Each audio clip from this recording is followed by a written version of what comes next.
Hello guys, welcome to mystic tarot world. कैसे हो आप सब लोग? आई होप आप सब लोग एकदम ठीक होंगे, मज़े में होंगे, अपना ख्याल रख रहे होंगे।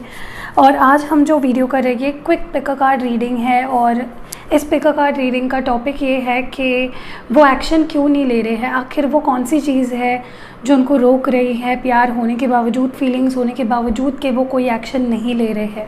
तो मैं आपको मेजर चीज़ें बताऊंगी कि क्या मुझे ऑब्स्टैकल लग रहा है, किस वजह से वो एक्शन नहीं ले रहे हैं, और अगर लेंगे तो एक्शन कब तक लेंगे या फिर आपको लेना पड़ेगा एक्शन।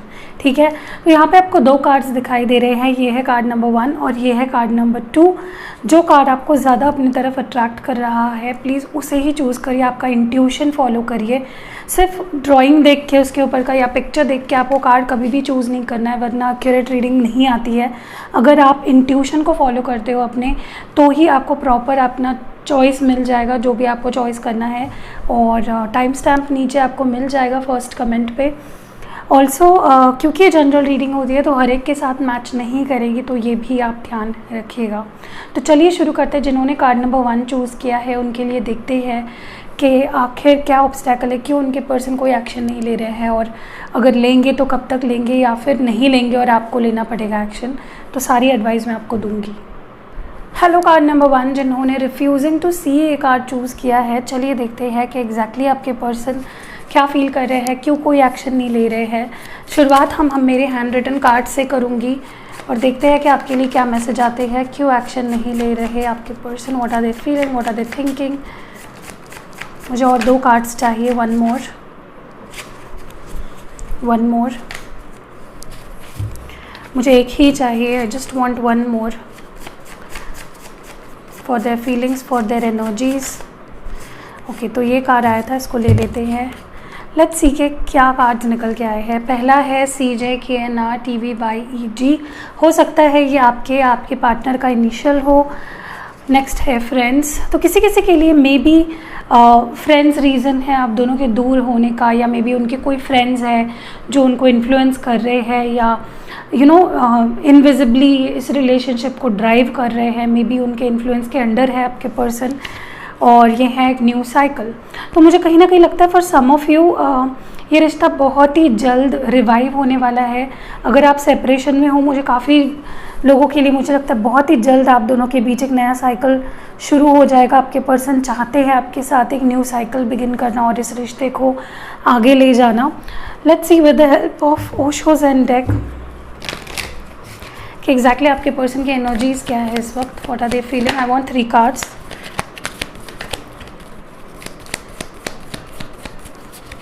तो ये 2 कार्ड्स निकल के आए हैं और एक कार्ड चाहिए मुझे। एनर्जी क्या है? Okay, first is the guidance. I told you, ये किसी से डेफिनेटली अपने फ्रेंड्स से या आसपास जिनके रहते हैं ज़्यादा, उनसे कोई ना कोई आपके बारे में गाइडेंस ले रहे हैं, पूछ रहे हैं, डिस्कस कर रहे हैं। तो आपके बारे में काफ़ी बातें चल रही हैं उनके लाइफ में। नेक्स्ट है मैच्योरिटी। कहीं ना कहीं मुझे लगता है कि इस पर्सन के अंदर एक इमोशनल मैच्योरिटी आ रही है। वो इस रिश्ते को अभी अलग नज़रिए से देखना उन्होंने शुरू कर दिया है। सो काफ़ी समझदारी उनके अंदर आ चुकी है। वो पहले जैसे कोई भी इम्पल्सिव डिसीजन ले लेते थे, कुछ भी कहते थे, कुछ भी करते थे, अब वैसी एनर्जी नहीं रही है। And the last one is integration. So as far as I see this, मुझे लगता है कि आपके जो पार्टनर है they want to come back with you. वो रियूनाइट करना चाहते हैं, रिकन्सिलेशन करना चाहते हैं। चाहे उनको ये जो भी एडवाइस मिल रही है उनके फ्रेंड से वो पॉजिटिव मिल रही हो या नेगेटिव मिल रही हो, मुझे लगता है ये पर्सन उस चीज़ को इग्नोर करेंगे और वो फिर भी एक मौका देंगे आपको और इस रिश्ते को। सो मुझे एक न्यू ब्रांड बिगनिंग डेफिनेटली होते हुए दिख रही है। चलिए आगे बढ़ते हैं with the help of tarot cards. देखते हैं आपके पर्सन की एनर्जी क्या है, वो क्यों कोई एक्शन नहीं ले रहे। किसी किसी के लिए फॉर सम ऑफ यू, ज़्यादा लोगों के लिए तो डेफिनेटली इनके अंदर मैच्योरिटी आ रही है, but a lot of you are dealing with someone younger to you. Maybe आपसे छोटे हैं या आप उनसे छोटे हो, या फिर वो इमोशनली ही मैच्योर है आपसे। What are the obstacles? क्या ऑब्स्टैकल्स है इस रिश्ते में इस वक्त? What are the obstacles? तो पहला कार्ड है हमारे पास 6 of cups in reverse, Cancer, Scorpio, Pisces. क्या ऑब्स्टैकल्स है इस पर्सन के और आपके बीच में? The shadow side, upright, what more? 2 of pentacles in reverse, Taurus, Virgo, Capricorn. क्या एडवाइस है आपके लिए, क्या ऑब्स्टैकल्स है। 10 of cups, cancer, Scorpio, Pisces. One more, hanged man है पाइसिस। सो देखिए, बात करते हैं आपके पर्सन की। बात की जाए तो मुझे लगता है कि ये पर्सन आप जिनसे भी डील कर रहे हो, इस पर्सन के में भी हो सकता है कि कोई पुराना रिश्ता था जिसमें उनको सक्सेस नहीं मिली, या वो जो पुराने पर्सन थे उनसे उनको जस्टिस नहीं मिल पाया, तो वो डर वो लेके इस रिश्ते में आ चुके हैं। तो ये डर ही है जो इस रिश्ते का ऑब्स्टैकल बन चुका है, और वो उसको अभी फेस कर रहे हैं। देयर वो अभी तक देख नहीं पा रहे थे, जान नहीं पा रहे थे कि क्या गलती है उनकी, उनके क्या इनसिक्योरिटीज़ है, उनके अंदर क्या डर है, क्या डाउट्स है, क्या फियर्स है, वो उस पर काम नहीं कर रहे थे।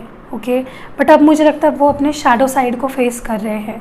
शैडो साइड को फेस करना मतलब हम जो हमारे अंदर जो होता है, हमारे अंदर जो डर होता है, हमारे अंदर जो एंग्जाइटी, फियर, डाउट, उसको फेस करना, वो हमारा शैडो साइड होता है। बट अभी तक आपके पर्सन उसको फेस नहीं कर रहे थे, जिसकी वजह से वो रिश्ते को अच्छे से देख नहीं पा रहे थे। बट अब उनके अंदर वो मैच्योरिटी आ चुकी है कि वो अपने शैडो साइड को फेस कर रहे हैं, जिसकी वजह से मुझे लगता है अब आगे कुछ पॉजिटिव होने वाला है। काफ़ी टाइम से many of you are stuck in this relationship, आप उनके साथ अटका हुआ महसूस कर रहे हो, आप आगे नहीं बढ़ पा रहे हो, कुछ डिसीजंस नहीं ले पा रहे हो। एंड ये पर्सन आपके साथ लॉन्ग टर्म अभी देखते हैं। ओके, अभी तक ये कमिटमेंट से डरते थे या कंसिस्टेंटली रहने से डरते थे। ये एक प्रॉब्लम था इनका कि ये कंसिस्टेंसी के साथ नहीं रह पाते थे, बट आई थिंक नाउ ये कंसिस्टेंटली आपके साथ रहेंगे। मुझे ये भी लग रहा है कहीं ना कहीं फॉर सम ऑफ यू ये जगल कर रहे थे आपको किसी के साथ, may be third party situation था, कोई रोमांटिक या फिर कोई काम था, उनका करियर, उनकी फैमिली। अब हर एक के लिए अलग अलग हो सकता है, you know it better. But मुझे लगता है कोई और भी था जो इस रिश्ते को ठीक नहीं होने दे रहा था। जैसे हमने एक और देखा यहाँ पे फ्रेंड्स, मे बी कोई इन्फ्लुएंस करता था उनको, वैसे ही कोई थर्ड पार्टी थी वो जिसको चूज़ करते थे आपके ऊपर, या दोनों को जगल कर रहे थे। ठीक है, तो अभी वो सिचुएशन भी नहीं रही है या नहीं रहने वाली है in future. And I think ये पर्सन कहीं ना कहीं इनको आपकी बहुत याद आती है, बहुत ज़्यादा मिस करते हैं, बट वो उसको इग्नोर करने की कोशिश करते हैं। तो वो अपने प्यार से बेसिकली भागने की कोशिश करते हैं। ठीक है, तो यही है कुछ ऑब्स्टैकल्स जो मुझे लगता है कि आपके पर्सन के तरफ से है। बट मुझे लगता है ये पर्सन आपको रीच आउट करेंगे खुद ही, आपको कोई एक्शन लेने की टेंशन नहीं रहेगी, और ये एक डेफिनेटली न्यू ब्रांड बिगनिंग करेंगे आपके साथ। चलिए कुछ लव स्क्रोल्स देख लेते हैं। 5 लव स्क्रोल्स देखेंगे। चेंज इन सिचुएशन, मैंने बोला आपकी जो सिचुएशन है वो बहुत ही जल्द बदलने वाली है। We are meant, surely meant to be, हम दोनों डेफिनेटली एक दूसरे के लिए बने हैं। हमारी शादी होगी, see they want to marry you. ये पर्सन बहुत लॉन्ग टर्म की सोचते हैं आपके साथ, they really want to marry you and they are going to marry you for a lot of you, not all of you but lot of you. Love at first sight, and the last one we have is, see again love at first sight। दूसरा और एक निकालते हैं message, lucky charm, तो वो आपको अपना lucky charm मानते हैं। ठीक है, तो या this was the reading for pile number 1। जिन्होंने रिफ्यूजिंग टू सी ये कार्ड चूज़ किया था, आपने ये कार्ड ही चूज़ किया मुझे लगा इंट्यूटिवली, क्योंकि आपके पर्सन अभी तक इस रिश्ते की अहमियत को समझ नहीं पा रहे थे या देख के अनदेखा कर रहे थे। So that is why intuitively आपने ये कार्ड चूज़ किया। So yeah see you next video. Hello pile number 2, जिन्होंने होपलेस एंड हेल्पलेस ये कार्ड चूज़ किया है। 8 नंबर आपके लिए कुछ सिग्निफिकेंट हो सकता है क्योंकि आपने 8 नंबर का कार्ड ही चूज़ किया है। कोई मंथ इम्पॉर्टेंट आप दोनों के लिए हो सकता है। ठीक है, तो अभी मैं शुरुआत करूंगी with the help of these handwritten cards और देखते हैं कि क्या है वो मेन ऑब्स्टैकल आप दोनों के रिश्ते में, या what is the energy of this relationship. क्यों एक्शन नहीं लेते हैं ये person. I want 3 cards. Okay, तो ये 1 है, 2 है एंड 3 है। ओके, और एक ले लेते हैं क्योंकि ये इनिशियल्स का कार्ड आया है। Let's take out 1 more.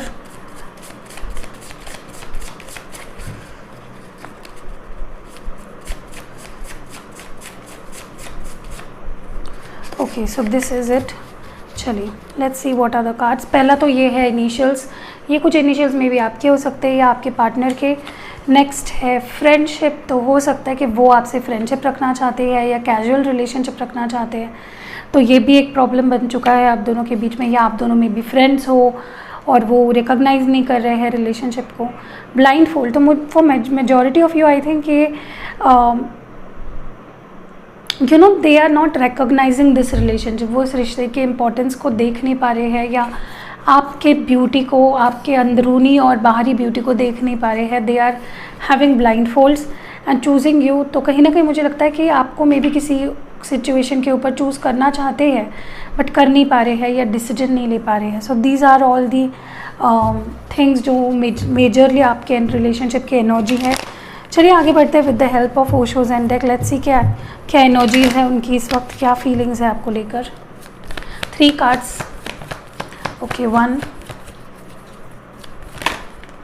2 and 3। Okay, पहला है अंडरस्टैंडिंग, दूसरा है साइलेंस एंड तीसरा है breakthrough. For a lot of you ना, आप दोनों के बीच बिल्कुल भी बात नहीं हो रही है, तो कम्युनिकेशन होना बहुत ज़रूरी है और वही नहीं हो रहा है। वो भी एक बहुत बड़ा प्रॉब्लम है आप दोनों के बीच कि आप दोनों बात नहीं कर रहे हो, एंड ये पर्सन ही मेजर रीज़न है उसके पीछे कि आप दोनों अभी बात नहीं कर रहे हो। ठीक है, दूसरा मुझे कहीं ना कहीं यही लग रहा है कि ये पर्सन मे बी कुछ इनके पास कोई चॉइसेस है। चॉइस हमेशा कोई दूसरा पर्सन और आप की ही बात नहीं हो रही है, कुछ और भी हो सकता है, कोई रिलेशनशिप, कोई फ्रेंडशिप क्योंकि आया है इसलिए मैं बोल रही हूँ कि मे बी कोई और, मे बी कभी कभी ऐसी सिचुएशन आ जाती है, कभी फ्रेंड्स और हमारे बीच ऐसा सिचुएशन आ जाता है कि हमें उनको बोलना पड़ता है कि you have to choose between him और मी। तो वो भी सिचुएशन किसी किसी के लिए है, not a lot of you but some of you, and उनके पास ऑप्शंस है या चॉइसेस है जिसकी वजह से वो थोड़ा कन्फ्यूजन में है, बट वो समझने की कोशिश कर रहे हैं। वो कोई इम्पल्सिव डिसीजंस नहीं लेंगे, डोंट वरी, एंड वो आपको ही चूज़ करेंगे। एंड मुझे ये भी लग रहा है कि देखिए, मुझे लगता है काफ़ी लोगों के लिए, उनके लिए पहली बात तो ये डाउट होना ही नहीं चाहिए कि उनको किसको चूज़ करना है या क्या करना है उनको। He needs to be very clear, he और she needs to be very clear कि उनको आप ही चाहिए हो, राइट। तो वो भी आपको थोड़ा परेशान कर रहा है कि यार इनके लिए मैं एक ऑप्शन या चूजिंग सिचुएशन कैसी हो सकती हो, राइट। मुझे ये भी लग रहा है कि for some of you they are transforming, उनके अंदर बहुत चेंजेस आ रहे हैं, लॉट इज़ गोइंग ऑन, बहुत रियलाइजेशन हो रहे हैं, बहुत चेंजेस आ रहे हैं, मैच्योरिटी आ रही है।